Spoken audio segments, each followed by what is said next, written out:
که د قرض نه د خلاصې دپاره دا وظیفه راونیسئ نو رب العالمین به تمام قرضونه ختم کړي. غیبي اسباب ورته رب العالمین برابروي او تمام قرضونه به رب العالمین د غیب نه ختم کړي.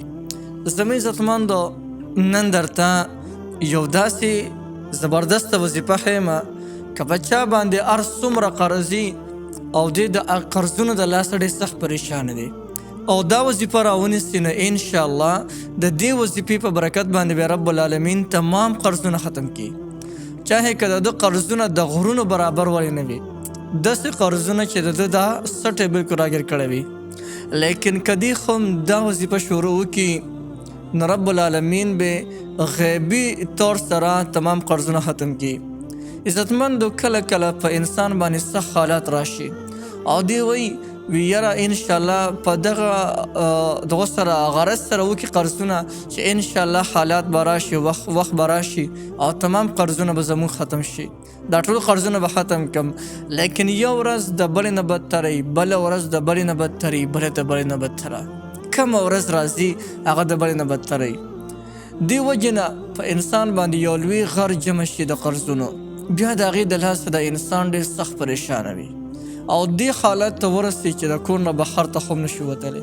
هسې نه چېرته کې قرضدار نه او قرض رانه ونه غواړي، نه که یو انسان د قرضونو د لاسه ډېر سخت تنګ راغلی وي او دا اللهم اکفني بحلالک عن حرامک واغنني بفضلک عمن سواک، که دا وظیفه ولرونیسي نو چې د غرونو برابر قرضونه دې ولې نه هغه تمام قرضونو ته به رب العالمین غیبی اسباب برابر کړي او تمام قرضونه به رب العالمین ختم کړي. دې نه علاوه د قرض نه علاوه چې ستا د زړه کم یو خواهش وي، کم یو ارمان وي او د هغې دپاره دا وظیفه راونیوله، رب العالمین به د هغه تمام خواهشونه او تمام ارمانونه خو هم پوره کړي.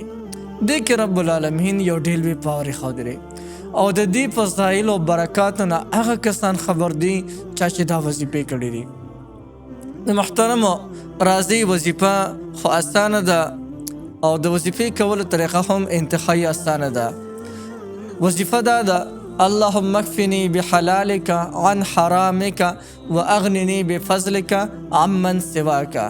وظیفه خو دا ده، طریقې دا ده چې دا 5 واړو وختو منځونو نه پس به 15 پیرې دا وظیفه کې مخکې وروسته به 3 کرته درود شریف او بیا 15 پیرې اللهم اکفني بحلالک عن حرامک واغنني بفضلک عمن سواک.